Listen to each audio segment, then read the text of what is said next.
ሰላም እንዴት ናችሁ? የዛሬ ቪዲዮ ትኩረት የሚያደርገው በቦንድ ማርኬት ላይ ነው። የቦንድ አይነቶችንና ምንነታቸውን እነግራችኋለሁ። ቦንድን እንግዲህ በዋናነት ኢሹ የሚያደርጉት ገቨርንመንት እና ኮርፖሬትስ ናቸው። ገቨርንመንት ቦንድን ኢሹ የሚያደርገው የተለያዩ ፐብሊክ ፕሮጀክቶችን ፈንድ ለማድረግ ነው። ኮርፖሬትስ ደግሞ ቦንድን ኢሹ የሚያደርጉበት ምክንያት በዋናነት ቢዝነሳቸውን ኤክስፓንድ ለማድረግ ሊሆን ይችላል፣ የቢዝነሳቸውን ኦፕሬሽን ለማስቀጠል ሲሉ፣ እንደዚሁም ደግሞ መርጀር ኤንድ አኩዚሽን ላይ ኢንቮልቭድ በሚሆኑበት ጊዜ ካፒታል ሬዝ ማድረግ ስለሚኖርባቸው ቦንድ ኢሹ ያደርጋሉ ማለት ነው። እንግዲህ ኢሹ እንደሚያደርገው አካልና እንደዚሁም ደግሞ እንዳላቸው ዩኒክ ፊቸር የተለያዩ የቦንድ አይነቶች አሉ።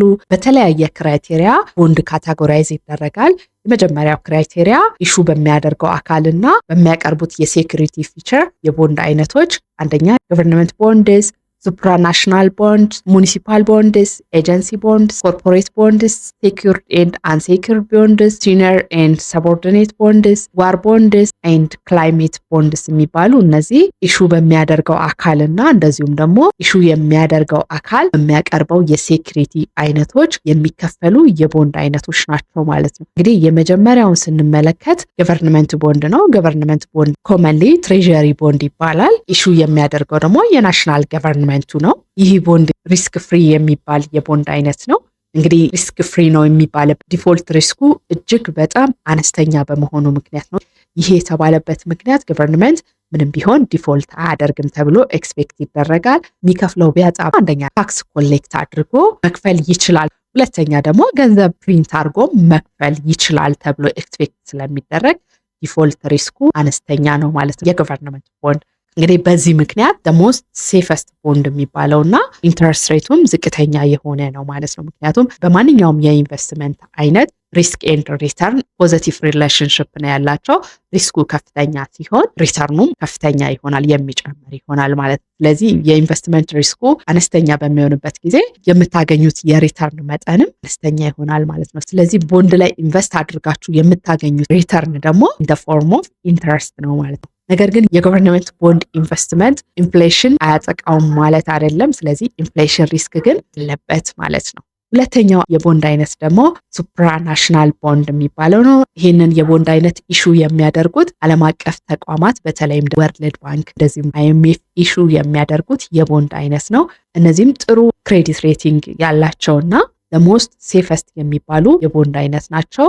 ስለዚህ የምታገኙት ሪተርንም ወይም ደግሞ ኢንተረስቱ ዝቅተኛ ነው ማለት ነው። ሌላኛው የቦንድ አይነት ደግሞ በዚህ ካታጎሪ ውስጥ የሚመደበው ሙኒሲፓል ቦንድስ ነው። ይህንን ቦንድ ኢሹ የሚያደርጉት ሲቲ ገቨርንመንትስ ሊሆን ይችላሉ፣ ታውን ገቨርንመንትስ እንደዚሁም ደግሞ ስቴት ገቨርንመንት የሚባሉት ናቸው። ይህኛው ቦንድ በነገራችን ላይ ታክስ ፍሪ በመባል የሚታወቀው ቦንድ ነው። ስለዚህ ከፍተኛ የሆነ ዲማንድ አለው ማለት ነው፣ ታክስ ኢንሴንቲቭ ስላለው። እነዚህ የመንግስት አካላት ሙኒሲፓል ቦንድን ኢሹ የሚያደርጉት ደግሞ የተለያዩ ፐብሊክ ኢንፍራስትራክቸሮችን ቢውልድ ለማድረግ ለምሳሌ ትምህርት ቤቶችን ለመስራት፣ ሃይዌዮችን ቢውልድ ለማድረግ እንደዚሁ ሌሎች ሶሻል ዌልፌርን ቢውልድ ለማድረግ ፈንድ ከፐብሊኩ ሬዝ የሚያደርጉበት የቦንድ አይነት ነው። ሌላኛው የቦንድ አይነት ደግሞ ኤጀንሲ ቦንድ ይባላል። ይህ ኤጀንሲ ቦንድ ኢሹ የሚያደርጉት ገቨርንመንት ሊሆን ይችላል ወይም በገቨርንመንት ስፖንሰርድ የሆኑ ኢንተርፕራይሶች ወይም የገቨርንመንት ኢንተርፕራይሶች ናቸው ኤጀንሲ ቦንድን ኢሹ የሚያደርጉት። ይህ የቦንድ አይነት ከትሬዠሪ ቦንድ ውጭ ያለው የገቨርንመንት ቦንድ ማለት ነው። አስቀድሜ ከነገርኳችሁ የገቨርንመንት አካላት ኢሹ ከሚያደርጉት የቦንድ አይነት ይሄኛው የተወሰነ ኢንተረስት ሬቱ የተሻለ ነው፣ ሪስኩም እንደዛው የተወሰነ ከፍ ያለ ነው ማለት ነው። ኤጀንሲ ቦንድን እንግዲህ ኢሹ የሚያደርጉት የገቨርንመንት አካላት ሶሻል ሴኩሪቲ ኤጀንሲስ፣ ፐብሊክ ኢንተርፕራይስስ የመሳሰሉት ሊሆኑ ይችላሉ። ሌላኛው የቦንድ አይነት በዚህ ካታጎሪ ውስጥ የሚወድቀው ደግሞ ኮርፖሬት ቦንድ ነው።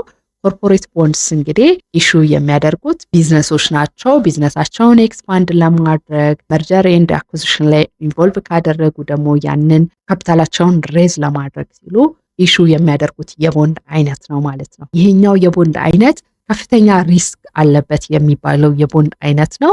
በዛው ልክ ደግሞ ኢንተረስቱም ከፍተኛ ነው ማለት ነው። ከዛ ባለፈ ደግሞ ኢንቨስተሮች የኮርፖሬት ቦንድ በሚገዙበት ጊዜ የድርጅቱን ክሬዲት ወርዚነሱን አጥንተው ይሆናል ማለት ነው። ስለዚህ ያለበትን የክሬዲት ስታተስ ይታያል። ኢንተረስት ሬቱም ለምሳሌ ያንን ቦንድ ኢሹ ያደረገው የድርጅቱን ክሬዲት ሬቱ AAA ከሆነ ሃይ ኳሊቲ ቦንድ ነው ማለት ነው ያ ኢሹ የተደረገው ቦንድ። ስለዚህ ኢንትረስት ሬቱ አነስተኛ ይሆናል፣ ሪስኩም እንደዛው አነስተኛ ይሆናል ማለት ነው። ሌላው ደግሞ ጃንክ ቦንድ የሚባል ማለት ጃንክ ቦንድ ወይም ሃይ ይልድ ቦንድስ ይባላል። ይሄኛው ክሬዲት ሬቲንጋቸው በአብዛኛው ደብል ቢ የሆነና ነገር ግን ኢንትረስታቸው በጣም ከፍተኛ ወይም ሃይ ይልድ ነው ማለት ነው ለኢንቨስተሩ የሚያቀርቡት። ስለዚህ ኢንቨስተሩን አትራክት የሚያደርጉት ከፍተኛ ኢንትረስት ኦፈር በማድረግ ይሆናል ማለት ነው። ከፍተኛ ሪስክ ለሚወስድ ኢንቨስተር የሚቀርብለት ከፍተኛ የሆነ የኢንትረስት ሬት ነው ማለት ነው። ሌላኛው የቦንድ አይነት ደግሞ በዚህ ካታጎሪ ውስጥ የሚወድቀው ሴኪዩርድ ቦንድ ነው። ሴኪዩርድ ቦንድ ነው የሚባለው ቦንዱ ኮላተራል ካለው ነው ማለት ነው። ያ ኮላተራል እንግዲህ አሴት ሊሆን ይችላል ወይም ኢንካም ስትሪም ሊሆን ይችላል። እነዚህ ሴኪዩርድ ቦንዶች አሴት ባክድ ሴኩሪቲስ ይባላሉ። ኮላተራል ስላላቸው ሪስካቸው አነስተኛ ይሆናል። አንሴኪዩርድ ከሆኑት ወይም ደግሞ ኮላተራል ከሌላቸው ቦንዶች ሪስካቸው ዝቅተኛ ይሆናል ማለት ነው። እንግዲህ ይሄ ኮላተራል የሚያገለግለው ኮርፖሬሽኑ ዲፎልት ቢያደርግ ወይም ደግሞ ባንክራፕት ቢያደርግ ሴኩርድ የሆነውን ቦንድ የገዛው ኢንቨስተር ያንን አሴት የመውሰድ የቅድሚያ መብት ስለሚኖረው ሞር ሴኩርድ የሆነ ወይም ደግሞ ሴፍ የሆነ የቦንድ አይነት ነው ማለት ነው፣ አንሴኩርድ ከሆነው የቦንድ አይነት። ስለዚህ በዚህ ምክንያት ሌስ ኢንተረስት ሪተርን ደግሞ ይኖረዋል ማለት ነው። ምክንያቱም ሴኩርድ የሆነ ቦንድ ስለሆነ አነስተኛ የሆነ ኢንተረስት ሪተርን ነው የሚገኝበት ማለት ነው። እንግዲህ በዚህ ሴኩርድ በሆነ ቦንድ ውስጥ የሚካተቱት ሞርጌጅ ባክድ ሴኩሪቲስ የሚባሉ አሉ፣ ኮላተራላይዝድ ሞርጌጅ ኦብሊጌሽንስ የሚባሉ አሉ፣ እንደዚሁም ደግሞ ኮላተራላይዝድ ዴብት ኦብሊጌሽንስ የሚባሉ አሉ። ሌላኛው የቦንድ አይነት በዚህ ካታጎሪ ውስጥ የሚመደበው ደግሞ አንሴኪዩርድ ቦንድ ነው።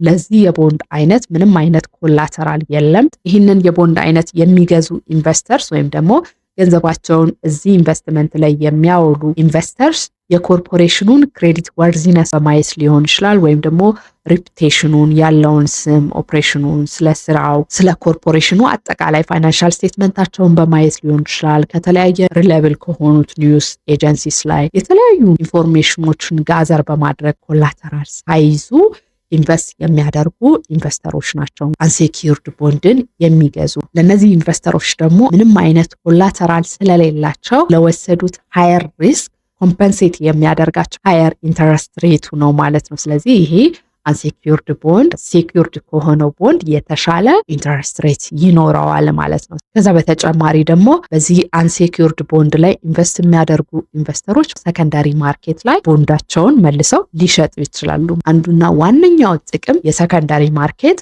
ሊኪዲቲን መፍጠር ነው። አንዴ ኢንቨስት ያደረጋችሁበት ቦንድ ማቹሪቲ ፔሪዱ እስኪመጣ ድረስ የግድ መጠበቅ አይኖርባችሁ፣ መልሳችሁ ለሌላ ኢንቨስተርስ ልትሸጡ ትችላላችሁ። ስለዚህ አንሴኪዩርድ ቦንድ ላይ ኢንቨስት ያደረጉ ኢንቨስተሮች ስጋታቸው ከፍተኛ በሚሆንበት ጊዜ መልሰው ለሌላ ኢንቨስተርስ አንሴኪዩርድ ቦንዳቸውን ይሸጣሉ ማለት ነው። በዋናነት እንግዲህ አንሴኪዩርድ ቦንድ በመባል የሚታወቀው ዲቤንቸር ቦንድ ነው። ይሄ ዲቤንቸር ቦንድ እንግዲህ በጣም ሃይሊ ሪስኪ ነው። ኢንተረስት ሬቱም እንደዛው ከፍተኛ ነው። ምንም አይነት ኮላተራል የሌለው የቦንድ አይነት ነው። ሌላኛው የቦንድ አይነት በዚህ ካታጎሪ ውስጥ የሚወድቀው ደግሞ ሲኒየር ቦንድ ይባላል። ይህ የቦንድ አይነት ደግሞ ለኢንቨስተሩ ኮርፖሬሽኑ ባንክራፕት ቢያደርግ አዘ ታይም ኦፍ ባንክራፕሲ እንግዲህ እንደምታውቁት ክሬዲተርስ ሃይራርኪ አላቸው። ከድርጅቱ ቅድሚያ ተከፋይ የሚሆነው አበዳሪ ማን ነው የሚለውን ሃይራርኪ አለው ማለት ነው። ስለዚህ ሲኒየር ቦንድ ላይ ኢንቨስት ያደረጉ ኢንቨስተርስ ኮርፖሬሽኑ ባንክራፕት ቢያደርግ የኩባንያውን ወይም ደግሞ የድርጅቱን አሴት ከሚካፈሉት ውስጥ ቅድሚያ የሚገባው ኢንቨስተር ይሆናል። ዲፎልት ሪስኩ ዝቅተኛ ስለሆነ ኢንተረስት ሬቱ አነስተኛ ይሆናል ማለት ነው። ሌላኛው የቦንድ አይነት ደግሞ የሲኒየር ቦንድ ተቃራኒ የሆነው ሰቦርዲኔት ቦንድ ነው። ሰቦርዲኔት ቦንድ ድርጅቱ ባንክራፕት ቢያደርግ የመጨረሻ የክሬዲተርስ ሃይራርኪ ላይ ስለሆነ የሚገኘው ቅድሚያ ከሱ በፊት ላሉ አበዳሪዎች የኩባንያው አሴት ተከፍሎ የቀረ ነገር ካለ ነው ማለት ነው ለሰቦርዲኔት ቦንድ ኢንቨስተር የሚከፈለው። ስለዚህ ከፍተኛ ሪስክ አለው። ይህንን ኮምፐንሴት ሊያደርግለት የሚችለው ደግሞ ሃየር ኢንተረስት ሬት ኦፈር ያደርጋሉ ማለት ነው ኮርፖሬሽንስ ይህንን ኮምፐንሴት ለማድረግ ሲሉ ማለት ነው። ሌላኛው የቦንድ አይነት በዚህ ካታጎሪ ውስጥ የሚወድቀው ዋር ቦንድስ ይባላል። ይሄ ደግሞ መንግስት ሚሊታሪ ኦፕሬሽኑን ፈንድ ለማድረግ ሲል ወይም ደግሞ ሌሎች በጦርነት ወቅት የሚወጡ ወጪዎችን ፈንድ ለማድረግ ሲል ኢሹ የሚያደርገው የቦንድ አይነት ነው ማለት ነው። ብዙ ጊዜ ዋር ቦንድ ላይ ኢንቨስት የሚያደርጉት ኢንቨስተሮች ሴንስ ኦፍ ፓትሪዮቲዝም ያላቸው ኢንቨስተሮች ይሆናሉ ማለት የሚያገኙት ገቢና ወይም ደግሞ ስለ ኢንቨስትመንቱ ሴኩሪቲ አይደለም የሚያስጨንቃቸው ማለት ነው። ስለዚህ ሞር ለሀገራቸው ያላቸውን ፍቅር የሚገልጹበት ነው። ከዚህ ኢንቨስትመንት የሚገኘውም ሪተርን ዝቅተኛ ነው፣ ምክንያቱም ኢንተረስት ሬቱ ዝቅተኛ ስለሆነ። ሌላኛው የቦንድ አይነት ደግሞ ክላይሜት ቦንድ ነው። ክላይሜት ቦንድን ደግሞ ኢሹ የሚያደርጉት ገቨርንመንት ሊሆን ይችላል ወይም ደግሞ ኮርፖሬት ኢንቲቲስ ሊሆኑ ይችላሉ ማለት ነው። በዚህ የቦንድ አይነት ላይ ኢንቨስት የሚያደርጉት ኢንቨስተሮች ደግሞ አንደኛ ትርፋቸውን አስበው ሊሆን ይችላሉ። ሁለተኛ ስለ ክላይሜት ግድ የሚላቸው የሚያስጨንቃቸውም ሰዎች በዚህ የቦንድ አይነት ላይ ኢንቨስት ሊያደርጉ ይችላሉ ማለት ነው። የሁለተኛው ክራይቴሪያ ደግሞ ቦንድን ካታጎራይዝ ለማድረግ ቦንዶቹ ባላቸው ኮንዲሽን ነው። በዚህ ውስጥ የሚካተቱት የቦንድ አይነቶች የመጀመሪያው ፊክስድ ሬት ቦንድስ ነው። ሁለተኛ ፍሎቲንግ ሬት ቦንድ ነው። ሶስተኛው ደግሞ ዜሮ ኩፖን ቦንድ ነው።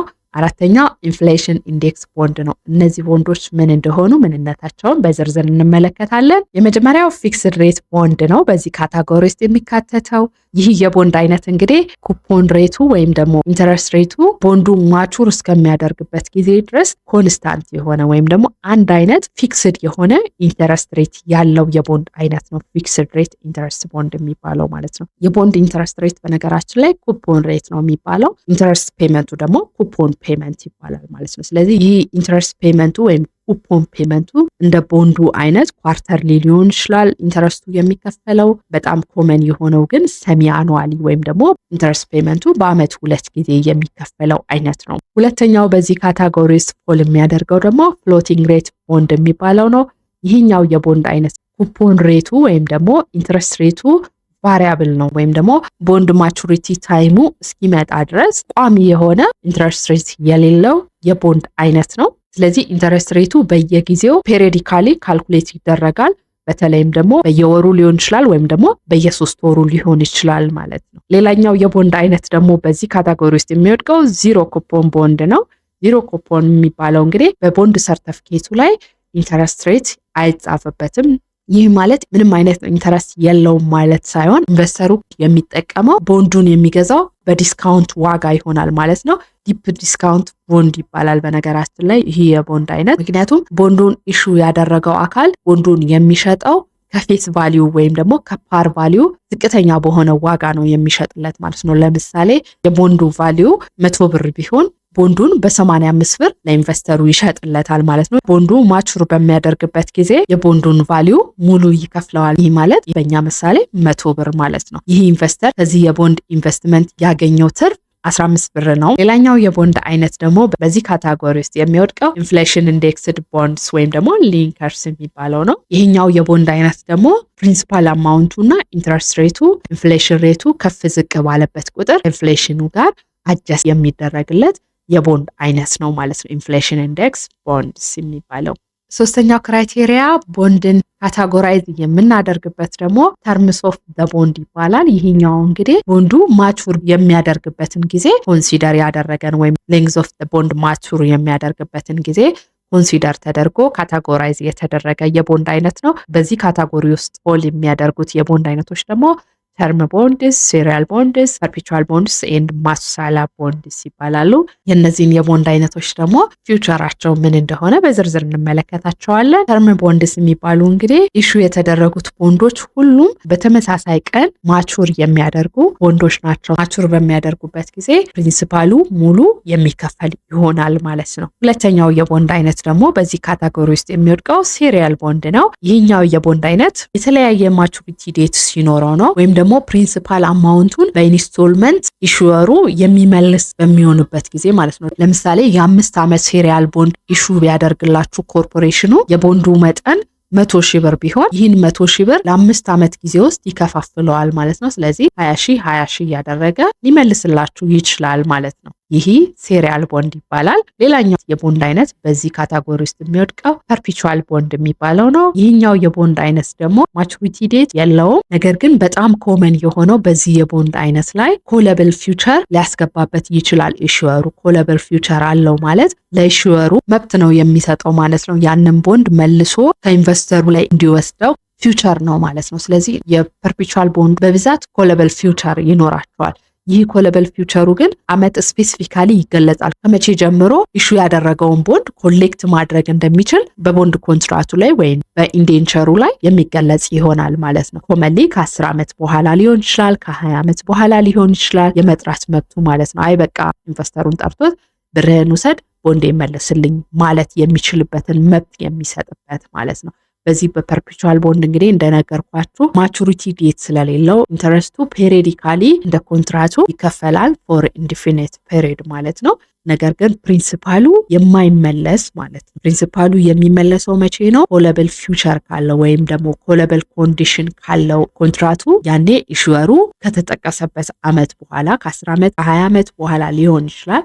ከዛ በኋላ ያንን መብቱን ኤክሰርሳይዝ ሊያደርግባችሁ ይችላል ማለት ነው። ሌላኛው የቦንድ አይነት በዚህ ካታጎሪ ውስጥ የሚወድቀው ደግሞ ማቱሳላ ቦንድስ ይባላል። ይሄኛው ቦንድ ደግሞ ኮመንሊ 50 ዓመት በላይ የሚቆይ ወይም ደግሞ በጣም ረጅም ለሆነ ጊዜ የሚቆይ ማለት ነው። ከፐርፔቹዋል የሚለየው ፐርፔቹዋል ፕሪንሲፓሉ ይመለሳል ተብሎ የተቆረጠ የተቀመጠ ዴት የለውም። ፔሪዲካሊ ኢንተረስቱ ብቻ የሚከፈልበት ማለት ነው፣ ኮለብል ኮንዲሽን እስከሌለው ድረስ። ማቱሳላ ቦንድ የሚባለው ግን ለረጅም ዓመታት ነው የሚቆየው ነው እንጂ ቁርጥ ያለ ቀን አለው ማለት ነው። 50 ዓመት በላይ የመርዘም ልምድ ያለው የቦንድ አይነት ነው። አራተኛው ካታጎሪ ደግሞ ቦንዶቹ ባላቸው ኦፕሽን አይነት እንደዚሁ ቦንዶች ሊከፈሉ ይችላሉ። በዚህ ቦንድ ውስጥ ደግሞ ፎል የሚያደርጉት የቦንድ አይነቶች አንደኛው ኮንቨርቲብል ቦንድስ ነው፣ ሁለተኛ ኤክስቼንጀብል ቦንድስ ነው፣ ሶስተኛው ኮለብል ቦንድስ፣ አራተኛው ደግሞ ፑተብል ቦንድስ። እነዚህን እንግዲህ ቅድም ስለ ኮለብል ቦንድስ የነገርኳችሁ ነበር፣ ስለ ማቱሳላ ቦንድ ስናወራ ማለት ነው። ስለዚህ እነዚህ ደግሞ ምን ማለት እንደሆኑ በዝርዝር እንመለከታቸዋለን። የመጀመሪያው እንግዲህ ኮንቨርቲብል ቦንድ ነው። በዚህ የቦንድ አይነት ላይ ለቦንድ ሆልደሩ ወይም ደግሞ ለኢንቨስተሩ ኦፕሽን የሚሰጥ ኢንቨስት ያደረገበት ቦንድ ወደ ሼር መቀየር የሚችልበትን መብት የሚሰጠው የቦንድ አይነት ነው ማለት ነው። ከቦንድ ወደ ሼር በሚቀየርበት ጊዜ ግን ነምበር ኦፍ ሼሩ ምን ያክል እንደሆነ ቀድሞ በኮንትራት ውስጥ የሚገለጽ ይሆናል ማለት ነው። ስለዚህ ይህኛው የቦንድ አይነት ሃይብሪድ ሴኩሪቲስ ይባላል። ምክንያቱም የኢኩዊቲ እና የዴፕት ኔቸርን በአንድ ሴኩሪቲ ውስጥ የምናገኝበት አይነት ስለሆነ ማለት ነው። ሁለተኛው የቦንድ አይነት ኦፕሽን የሚሰጡ የቦንድ አይነቶች ውስጥ የሚወድቀው ኤክስቼንጀብል ቦንድስ ነው። ይህኛው የቦንድ አይነት ደግሞ ለኢንቨስተሩ ወይም ደግሞ ላበደረው አካል ይህንን ቦንድ ከሌላ ኢሹወር ሼር ጋር ኤክስቼንጅ ማድረግ እንዲችል መብት የሚሰጠው የቦንድ አይነት ነው። ይህ ማለት የገዛውን ቦንድ ሰጥቶ የሌላን ኮርፖሬሽን ሼር ሊገዛበት ይችላል ማለት ነው። ስለዚህ እንደዚህ አይነት ፊውቸር ያለው ወይም ደግሞ ኦፕሽን የሚሰጥ የቦንድ አይነት ነው ኤክስቼንጀብል ቦንድ የሚባለው። ሶስተኛው የቦንድ አይነት ኦፕሽን የሚሰጠው ኮለብል ቦንድስ ይባላል። ይህኛው የቦንድ አይነት ለኢሹወሩ ወይም ደግሞ ለተበደረው አካል ነው የሸጠውን ቦንድ መልሶ ኮሌክት እንዲያደርግ መብት የሚሰጥ ቦንድ ነው ማለት ነው። በዛ ጊዜ ውስጥ ኢንቨስተሩ ወይም ደግሞ አበዳሪው ቦንዱን ለኢሹወሩ የመመለስ ግዴታ ይኖርበታል ማለት ነው። እንግዲህ እንደዚህ በሚሆንበት ጊዜ ኢንተረስት ሬቱ ከፍተኛ ነው የሚሆነው። ምክንያቱም ኢሹወሩ ኢንቨስተሩ ባላሰበበት ጊዜ ወይም ደግሞ ከኢንቨስተሩ ፕላን ውጪ በሆነበት ሁኔታ ውስጥ ሊጠራው ስለሚችል ማለት ነው። ይሄ ደግሞ ሪስክ አለው። ስለዚህ ይህንን ሪስክ ኮምፐሴት ማድረግ የሚችል ኢንተረስት ሬት ኦፈር ሊያደርግለት ይገባል። ስለዚህ ኢንተረስቱ ከፍተኛ ነው የኮለብል ቦንድ። አራተኛው ኦፕሽን ያለው የቦንድ አይነት ደግሞ ፑተብል ቦንድስ ይባላል። ይህኛው የቦንድ አይነት ደግሞ ለኢንቨስተሩ ነው መብት የሚሰጠው፣ ከኮለብል ቦንድ ኦፖዚት ነው ማለት ነው። ኮለብል ቦንድ መብት የሚሰጠው ለኢሹወሩ ነው ወይም ደግሞ ለተበዳሪው ነው ማለት ነው። ፑተብል ቦንድ ደግሞ መብት የሚሰጠው ለኢንቨስተሩ ወይም ለአበዳሪው ነው መብት የሚሰጠው። ቦንዱን አይበቃኝ አልፈልግም ባለ ጊዜ መመለስ የሚችልበትን ማቹሪቲ ፒሪየዱ ከማለቁ በፊት ቦንድህን እንካ ብር ይመለስልኝ ማለት የሚችልበትን ኦፕሽን የሚሰጥ ወይም ደግሞ መብት የሚሰጥ የቦንድ አይነት ነው ማለት ነው። ስለዚህ ይህ ቦንድ ደግሞ እንዳያችሁት ለኢንቨስተሩ ሌስ ሪስኪ ስለሆነ ሪተርኑም በዛው ልክ ይቀንሳል ማለት ነው። ስለዚህ ኢንተረስት ሬቱ ከኮለብል ቦንዱ የቀነሰ ይሆናል ማለት ነው። የመጨረሻው የቦንድ ካታጎሪ ክራይቴሪያ ደግሞ ዶክመንቴሽን ኤንድ ኤቪደንስ ኦፍ ታይትል ነው። በዚህ ውስጥ የሚካተቱ የቦንድ አይነቶች ደግሞ ቢረር ቦንድስ የመጀመሪያው ነው። ሁለተኛው ደግሞ ሬጂስተር ቦንድስ። እነዚህም ቦንዶች ደግሞ በዲቴል ፊውቸራቸው ምን እንደሚመስል እንመለከታቸዋለን። የመጀመሪያው ቦንድ እንግዲህ በዚህ ካታጎሪ ውስጥ ፎል የሚያደርገው ቢረር ቦንድስ ነው። ቢረር ቦንድስ እንግዲህ የሚባለው ቦንዱ ኢሹ በሚደረግበት ጊዜ የቦንድ ሆልደሩ ስም አይገለጽበትም። ያንን ቦንድ ይዞ የተገኘ ኢንቨስተር ቦንድ ሆልደር ነው ተደርጎ የሚወሰደው ማለት ነው። ምክንያቱም ስም የለውም። አት ዘ ታይም ኦፍ ማቹሪቲ ፕሪንሲፓሉና ኢንተረስቱ የሚከፈለው ያችን ቢረር ቦንድ ይዞ ለመጣ ሰው ነው። ስሙ ራሱ ሪፈር የሚያደርገው ያችን ሰርቲፊኬቷን ይዞ ለመጣ ላይክ የብር አይነት ወይም ደግሞ የገንዘብ አይነት ኔቸር ያላት የቦንድ አይነት ናት። ብርን ወይ ገንዘብን ማንም ሰው ቢይዝ የያዘው ሰው ነው የዛ ገንዘብ ባለቤት የሚሆነው ማለት ነው። እንደውም ለአምጪው እንዲከፈል ያስገድዳል ይላል ብሩ ላይ ራሱ ማለት ነው። ስለዚህ ያንን ቦንድ ይዞ ለመጣ ሰው ወይም ደግሞ ቦንዱን ሆልድ ላረገው ሰው ነው ፕሪንሲፓሉና ኢንተረስቱ የሚከፈለው። ኦነሩም የሚባለው የቦንድ ሰርተፊኬቱን የያዘው ሰው ነው ማለት ነው። የዚህ የቦንድ አይነት እንግዲህ ጥቅሙ ሰከንደሪ ማርኬት ላይ በሚሸጥበት ጊዜ በጣም ፕሮሰሱ አጭር ነው የሚሆነው። ምክንያቱም ሬጅስትሬሽን አያስፈልገውም። የቦንድ ሆልደሩን ስም መቀያየር አያስፈልገውም። ከአንደኛው ኢንቨስተር ወደ ሌላኛው ኢንቨስተር በሚቀያየርበት ጊዜ የዛኛውን ኢንቨስተር ስም ተቀይሮ ለገዢው ኢንቨስተር ምናምን ስም መቀየር አይጠበቅባችሁ። ምክንያቱም ስም ስለሌለው ቀጥታ ያችን ሰርተፊኬት የያዘው ሰው ኢንቨስተር ስለሆነ ማለት ነው። ከአንዱ ኢንቨስተር ወደ ሌላው ኢንቨስተር በቀላሉ መዘዋወር የሚችል ነው ማለት ነው። በዛው ልክ ሪስኩም ሃይ ነው። ምክንያቱም ሊጠፋ ይችላል፣ ሊበላሽ ይችላል፣ ወይም ሊሰረቅ ስለሚችል ማለት ነው። ቢሰረቅ ቢጠፋ ያንን ሰርተፊኬት የያዘው ሰው ሌላ ምንም አይነት ኤቪደንስ ሳይጠበቅበት ሰርተፊኬቱን መያዙ ብቻ ቦንድ ሆልደር ስለሚያደርገው ማለት ነው። ሁለተኛው የቦንድ አይነት በዚህ ካታጎሪ ውስጥ ፎል የሚያደርገው ደግሞ ሬጅስተርድ ቦንድ ነው። ይህኛው የቦንድ አይነት ደግሞ ከቢረር ቦንድ ጋር ኦፖዚት ነው ማለት ነው። የዚህ ቦንድ ባለቤት የሆነ ሰው ስሙ ሬጅስተር ስለሚደረግ ሰከንደሪ ማርኬት ላይ ቢሸጠውም የገዛው ሰውዬ ስም ኢሹ መደረግ ስላለበት ማለት ነው። ስለዚህ ፕሪንሲፓሉና ኢንተረስቱም የሚከፈለው ስሙ ሬጅስተርድ ለሆነው ኢንቨስተር ይሆናል። እንግዲህ እንዳያችሁት ብዙ የቦንድ አይነቶች አሉ። እኔ አሁን ያቀረብኳቸው ብዙ ናቸው፣ ግን ኤግዞስቲቭሊ ማቅረብ ስለማይቻል ነው። ስቲል አሁንም የቀሩ በጣም ብዙ የቦንድ አይነቶች አሉ። ኢሹ እንደሚያደርገው አካል፣ እንደሚያቀርቡት ኦፕሽን፣ እንዳላቸው ፊውቸር እና ካላቸው ሪስክና ሪተርን አንጻር ብዙ የቦንድ አይነቶች ናቸው ያሉት። እኔ የተወሰኑትን አቀረብኩላችሁ። በሚቀጥለው ቪዲዮ ደግሞ የቦንድ ፕራይስን እንዴት ዲተርማይን ልናደርግ እንደምንችል፣ ቦንድን እንዴት ኢቫሉዌት ማድረግ እንደምንችል እና ቦንድ ላይ ኢንቨስት በምታደርጉበት ጊዜ ኮንሲደር ማድረግ ያለባችሁ ፋክተሮች ምን ምን እንደሆኑ ቪዲዮ አዘጋጅላችኋለሁ። የዛሬው ቪዲዮ ይህንን ይመስላል። ከቪዲዮ ከተጠቀማችሁ ላይክ፣ ሼር አድርጉት። አብራችሁኝ ስለቆያችሁኝ አመሰግናለሁ። ቻው።